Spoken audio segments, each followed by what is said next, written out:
जुलाई सन 1937 के अवाइल में अल्लामा इकबाल रहमत उल्लाह अलैह ने गर्मियों के चंद माह कश्मीर में गुजारने का इरादा किया। ख्याल था कि मौसम गर्मा की तातीलात के लिए जावेद इकबाल का स्कूल बंद होने पर जावेद इकबाल उन अयाम में सेंट्रल मॉडल स्कूल में पढ़ा करते थे। 12 जुलाई सन 1937 के बाद श्रीनगर रवाना हुआ जाए। इकबाल के एक अकीदतमंद सैयद मरातिब अली ने सफर के लिए अपनी स्टेशन वैगन, जिसमें 7-8 आदमी बैठ सकते थे, देने का वादा किया था। लेकिन कश्मीर में अल्लामा इकबाल रहमतुल्लाह अलैह का दाखला तहरीके कश्मीर के आयाम से ममनू था। चुनाचे रियासती हुकाम से इस सिलसिले में इजाजत हासिल करने के लिए खतो किताबत की गई।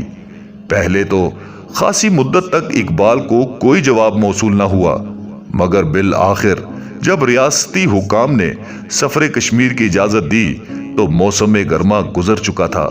यूं वो जिंदगी में आखिरी बार अपने आबाई वतन की जियारत करने से भी महरूम रहे।